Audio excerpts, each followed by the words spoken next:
Hello दोस्तों, आज हम लोग सीखने वाले हैं एक्सरसाइज 1.1 का question number 3 and question number 4। इसके पहले वाले जो भी क्वेश्चन है फर्स्ट एंड सेकंड पिछले लेक्चर में हमने सॉल्व कर चुका है। तो अब आते हैं क्वेश्चन नंबर 3 में। क्वेश्चन नंबर 3 है find the LCM and HCF of the following integers by applying the prime factorisation method. Same to same वही क्वेश्चन है जो इसके पहले हमने प्राइम फैक्टर के थ्रू निकाल चुका है। ठीक है, तो अब आते हैं इसके फर्स्ट पार्ट क्या बोल रहा है 12, 15 एंड 21। मतलब इसका प्राइम फैक्टर के थ्रू हमको क्या निकालना है, एलसीएम निकालना है और एचसीएफ भी निकालना है। ठीक है, तो यहाँ पे क्वेश्चन हमने लिख रखा है, इसको हम लोग सॉल्व करते हैं। तो सबसे पहले हम 12 का प्राइम फैक्टर निकालते हैं। 12 का प्राइम फैक्टर निकालेंगे तो देखते हैं 12 का प्राइम फैक्टर क्या होगा। 12 का यहाँ पे लिख करके हम चेक कर लेते हैं।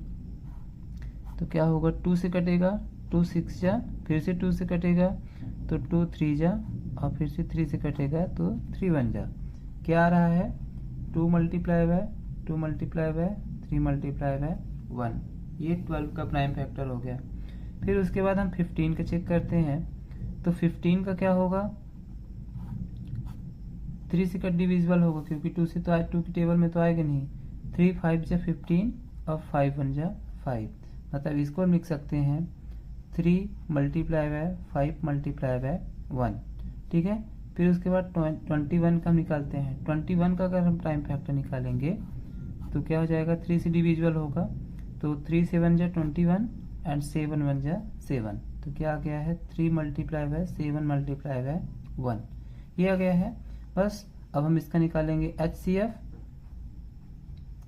एचसीएफ इज इक्वल टू क्या होता है, अब एचसीएफ में क्या किया जाता है कि इन तीनों में जो कॉमन होगा वही इसका क्या हो जाएगा एचसीएफ। तो कॉमन क्या है 3, तीनों में क्या है 3 और तीनों में क्या है 1।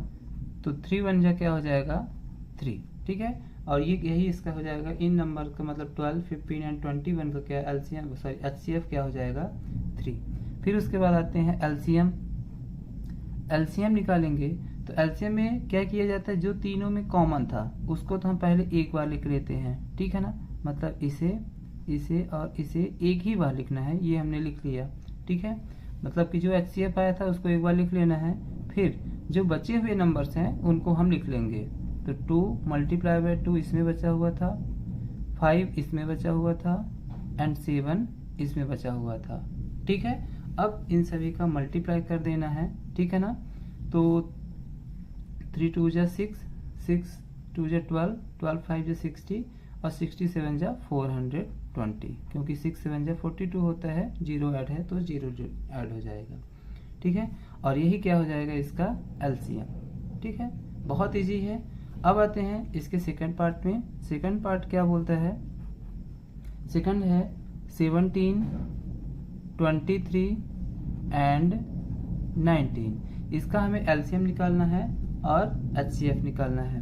तो सबसे पहले हम कल चलते हैं किसमें, इसके प्राइम फैक्टर निकालते हैं। तो 17 का अगर निकालेंगे तो 17 में क्या हो जाएगा, अब 17 तो किसी टेबल में नहीं आता है इसलिए 17 बन जा 17। ठीक है ना, ये देखिए यहाँ पर आ गया है 17 बन जा 17, सॉरी 17 से निकालेंगे तो 1 17 जा 17 आ जाएगा।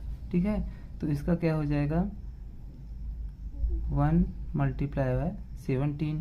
और इसी तरीके से अगर 23 को निकालेंगे तो 23 कितना जाएगा, 1 23 जा 23, मतलब 1 मल्टीप्लाई बाय 23।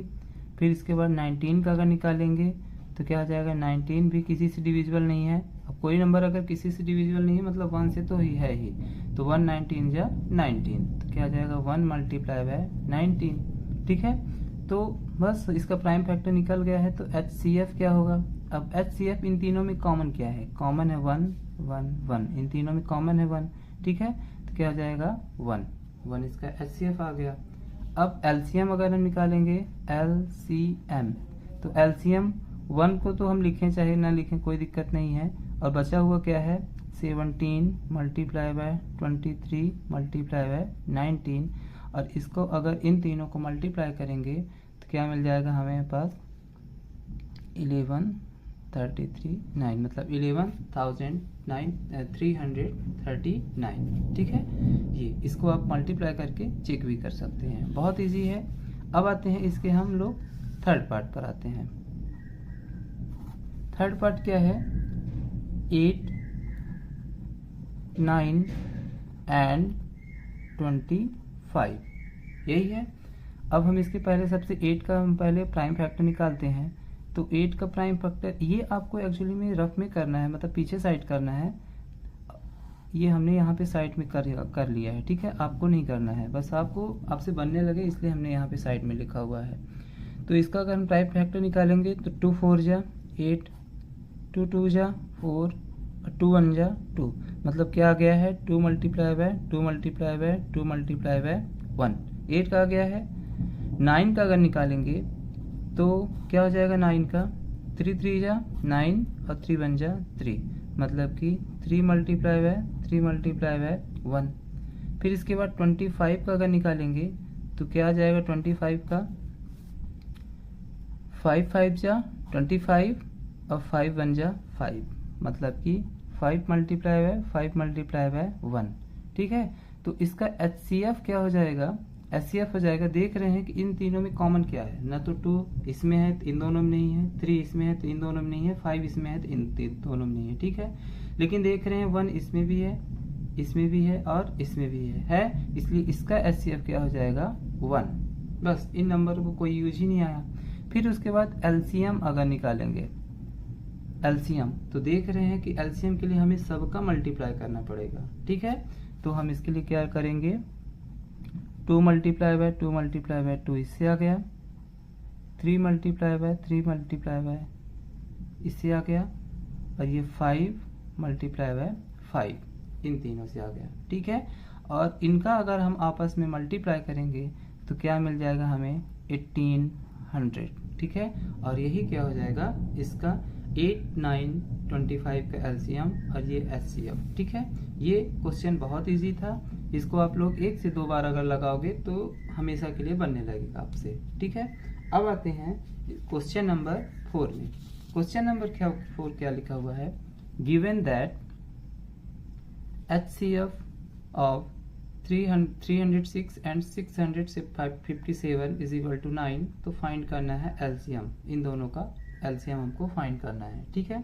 तो हम कल जो क्वेश्चन नंबर 2 पिछले लेक्चर में जो क्वेश्चन नंबर 2 में जो मेथड हमने यूज़ की थी वही मेथड का यूज़ करके हम लोग इसको सॉल्व कर देंगे। तो सबसे पहले लिखते हैं गिवन। हमें गिवन क्या है, गिवन है हमें HCF ऑफ 306 एंड 657 इज 9, मतलब कि इन दोनों का HCF क्या है 9 है, ठीक है। इतना ही हमें गिवन है। और फाइंड हमको क्या करना है, फाइंड करना है LCM ऑफ 306 एंड 657, ये हमको फाइंड करना है, ठीक है। तो अब देखिए हम जानते हैं, तो यहाँ पे लिखेंगे we know that.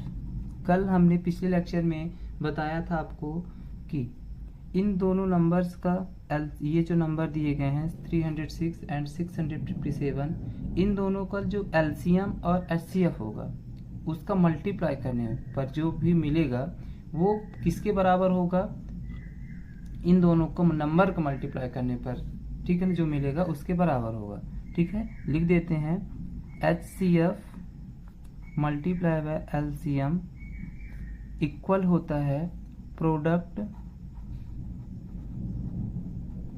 Of given number, ठीक है। इन दोनों का HCF और LCM का जो मल्टीप्लाई करने पर मिलेगा वो किसके बराबर होगा, प्रोडक्ट मतलब मल्टीप्लाई करने पर किसका, इन दोनों को मल्टीप्लाई करने पर जो मिलेगा ये दोनों कैसे होंगे, बराबर होंगे, ठीक है। तो देखिए HCF क्या दिया गया है हमको 9 दिया गया है, LCM हमसे फाइंड करने के लिए बोल रहा था, हम LCM एज इट इज लिखेंगे। अब प्रोडक्ट ऑफ गिवन नंबर क्या है 306 मल्टीप्लाई बाय 657, ये हमें क्या है, गिवन नंबर है। ठीक है, अब देखिए हमें अगर एलसीएम चाहिए तो हमें 9 को इधर भेजना पड़ेगा। ठीक है, तो 306 मल्टीप्लाई बाय 657 अपॉन, ये इंटू में है, इधर आएगा तो कहीं में आ जाएगा, डिवाइड में आ जाएगा।